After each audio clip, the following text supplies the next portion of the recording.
Lord, I would prefer to address the second question first. Your Lordship is aware that these reference has been made in two stages. The first was on powers under 142 to deal with a divorce by dispensing the period of in a mutual consent divorce or 18 months at the outer limit, whether under 142 a divorce can be granted. In my opinion, my lord, that's a relatively easy question to answer.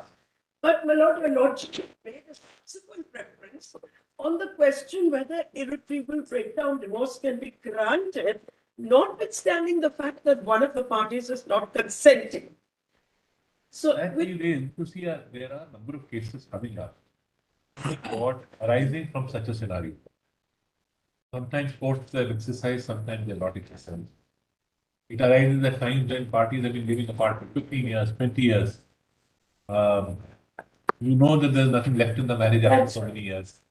Then should the court exercise 142 or not? yes, Or as we framed it, should we hedge the power under 142 yes, by saying in no circumstance? Or we say, well, 142 power exists, or should be careful in doing so? that's right. There will be different degrees at which. To that limited extent, below, there is an overlap between the two as to how does one look at 142. Yes. What are the powers? That is not very well covered ground.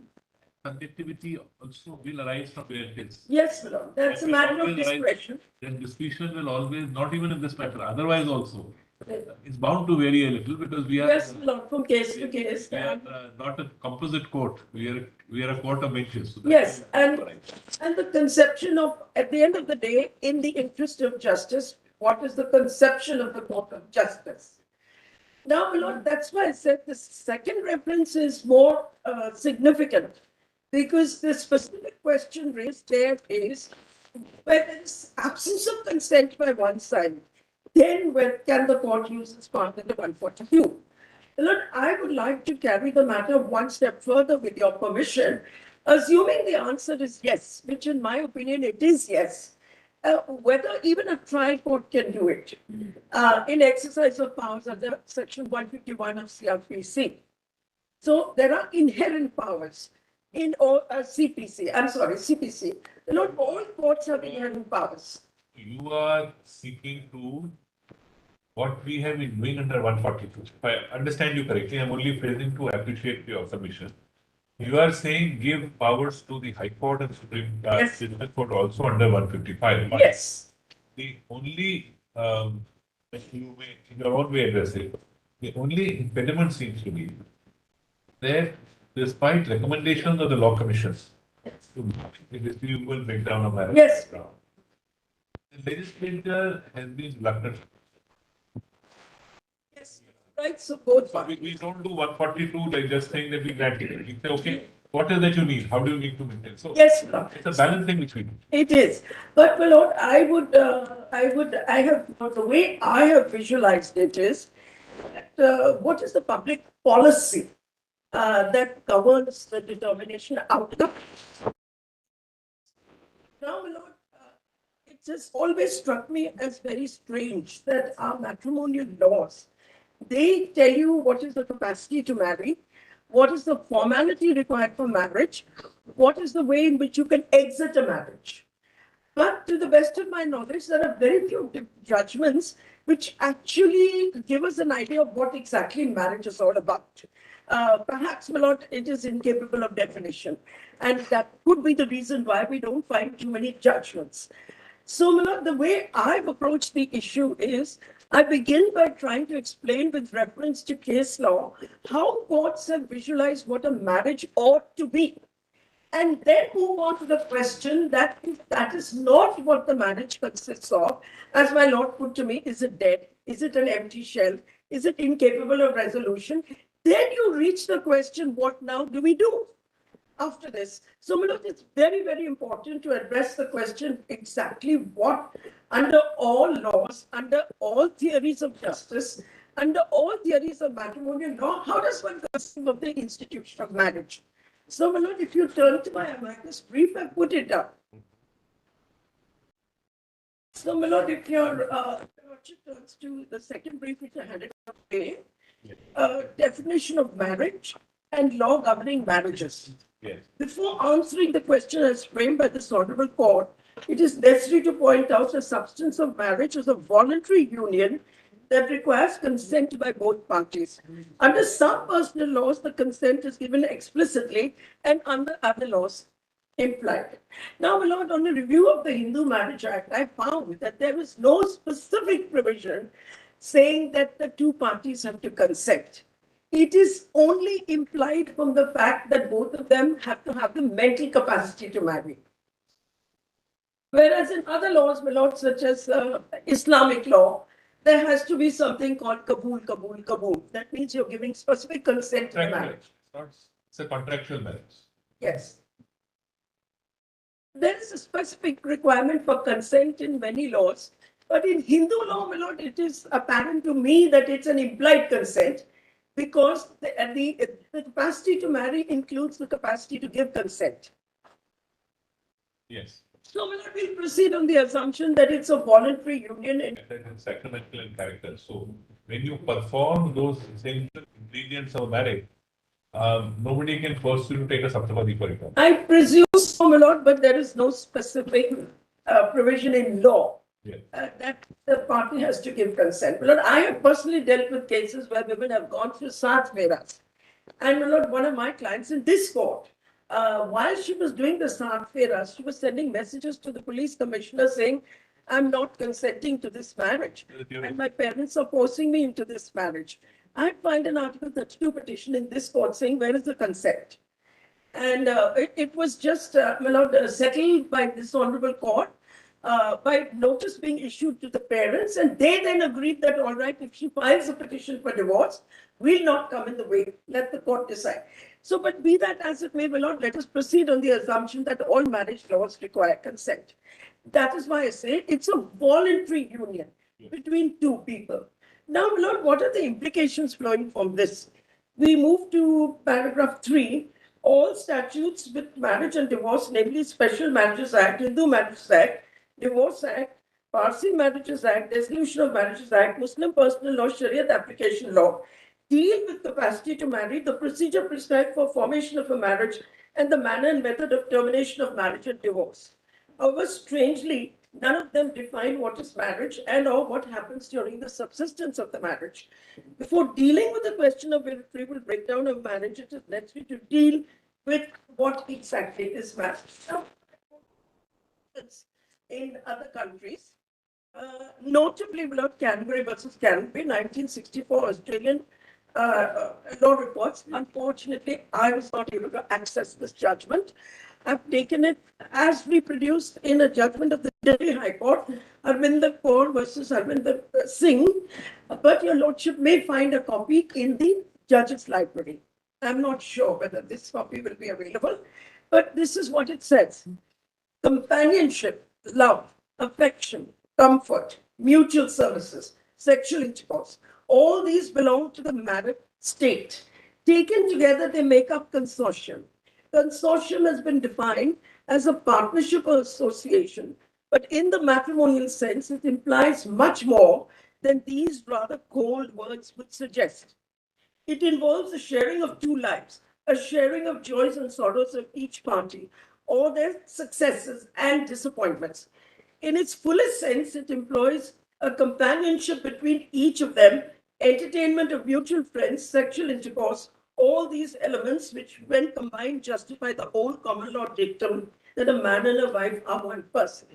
Now, my lord, this. That's fine. As I said, this passage is quoted with the just a minute, before I continue.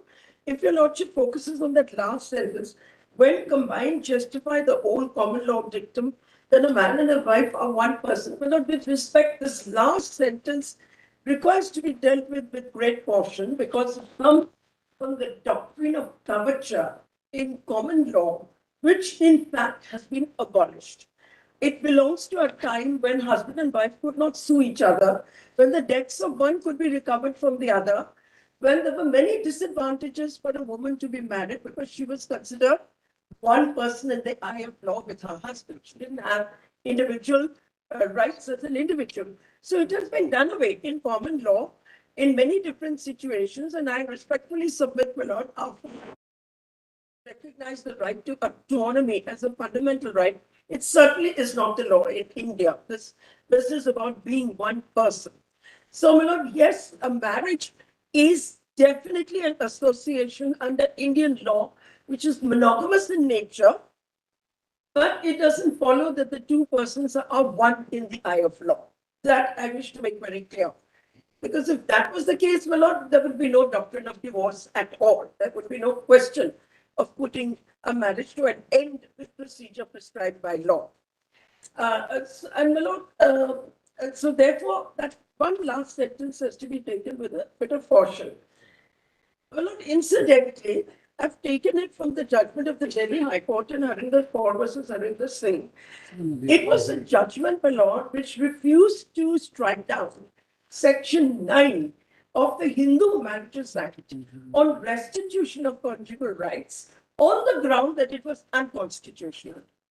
The learned judge held, my lord, that introducing constitutional law into the family was the famous phrase, my lord, quote unquote, introducing a bull into a china shop, close unquote. With great respect, my lord, I don't agree. But I must only tell you this, that the challenge to restitution of conjugal rights is also pending consideration in this court and was listed a few days earlier. So I will not get into that issue. For the moment, I'm just pointing out the source of uh, uh, this quote. Now, there's another quote from a judgment of this court on how do we look at the institution of marriage. And that, my lord, comes from a recent judgment of this court, 2021, sought to define marriage as follows. A marriage is more than a seemingly simple union between two individuals. As a social institution, all marriages have legal, economic, cultural, and religious ramifications. The norms of a marriage and the varying degree of legitimacy it may acquire are dictated by factors such as marriage and divorce laws, prevailing social norms, religious diktats. Functionally, marriages are seen as a site for the propagation of social and cultural capital as they help in identifying kinship ties, regulating sexual behavior, and consolidating property and social prestige. Families are arranged of a mutual expectation. But I would like to emphasize this sentence. I believe one of my lords was a party to this decision. Families are arranged on the idea of mutual expectation and support and amity that is meant to be experienced and acknowledged amongst its members. Once the amity breaks apart, the results can be highly devastating and stigmatizing. The primary effects of such breakdown are felt especially by women who may find it hard to guarantee the same degree of social adjustment and support that they enjoyed while they were married. This I rely on for two purposes. One, it gives a good description of what a marriage is meant to be. And two, what happens when that amity, expectation of amity is gone. Can you still continue to call it a marriage? That would be how I would address the question, Malone. And if you cannot, then what are the powers of the court to set the marriage legally asunder? Now, Malone, just one comment over here. And Malone, in law, marriage is generally considered a matter of status. And it is considered to be a status in rem rather than persona. Because, my lord, it is a declaration to the world at large that you are entitled to deal with this couple as a married couple. It's like a holding out doctrine. You hold yourself out as a man and wife, and you socialize together, etc. And then, as this court says, it has implications such as legitimacy of children, the welfare of the children, and that is why it's considered a matter of status, not just a matter in persona. Similarly, a decree for divorce is also considered a matter of status. It again is a declaration to the world that I am no longer married to this person. So both are matters of persona, rem, and both, the divorce decree is always considered a decree in rem. That is the status part of it. So, my lord, one of the sequiturs of this argument would be, why is it that a court of law has to give a decree for divorce? Why is it that I can't agree with my husband that you and I are divorced, and that's the end of it? Because it's a matter of status, because it's a decree in rape. And that is why, my lord, the power to grant a divorce is vested in a competent court of law. So the competent court of law will then look into all these other matters before pronouncing a decree for divorce, because it has ramifications for people beyond the two concerned. All this, my lord, I will link up with my argument that the court ought to grant a decree for irretrievable breakdown, because all the factors that are essential to a marriage have disappeared. They no longer exist. The only question is how to separate amicably. There is no other question for consideration. And of course, the other question for consideration is welfare, more particularly of the wife and the children. I am in strong disagreement with judgments of this court, which seem to indicate, and I believe that the union has filed an affidavit, not in this court, but in the restitution matter, saying that marriage is a sacrament, and it is the public policy of India that we don't break marriages. Well, it is the public policy of many countries in the world. Two different things. Sacramental is how a marriage is made. When you contractual and sacramental. Whether marriage can break or not is not in doubt with the divorce provisions being there in all the things. Fine. Now, the issue is that under the Hindu Marriage Act, the divorce is, the whole thing is based on a fault theory. That if you have that fault, you can't take advantage of that fault. I understand. Section 23, subsection 1. Irretrievable breakdown would have been a ground reality of the situation without getting into a blame theory. Yes. They look too good, and it's many cases we come before the court. Yes. Two where we have settled it, we have passed, sent to mediation, worked out a divorce. Two very good people may not be good partners. It's just one of those things. It's not necessary that sometimes we have come across cases where people have even lived together for a considerable period of time. Then marriage breaks down. So being companion is different. Being married in the rigors of the marriage, how it works out are different systems. Look, I understand that in order to answer this reference, one will have to get into the difference between fault theory of divorce and no fault theory of divorce, without any doubt. But, my lord, it's not such a black and white issue. The way I'm going to present it is there is an overlap between the two.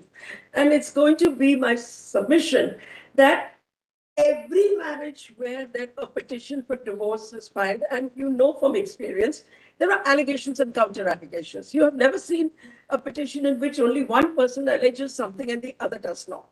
There is always that claim and counterclaim by two sides. Then the question comes, are you going to look at the fault theory?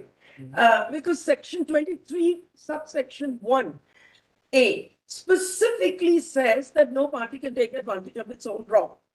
And the fault theory in Indian law is smuggled in through section 23A. No person can take advantage of their own wrong. And sometimes your lordships have used the expression, people who come to court must come with clean hands. That's the limited role of the fault theory. The fault theory has no role beyond that. That's my submission, my lord. Also, to my mind, very subjective. What is the fault? See, somebody may say there are allegations made. She does not get up in the morning and give my parents tea. Is it a fault theory? Or somebody, you could have done the making of the tea better, maybe. Then, so, a lot of them are arising from a social norm. Social norm where you think that the lady must do this or the gent must do this.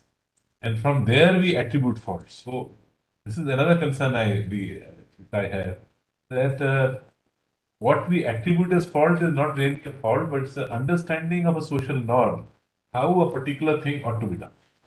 Changing social. And changing social norms is very important. Very rapidly changing norm. Rapidly changing norm in terms of every couple of years this norm changes. That's the ground reality.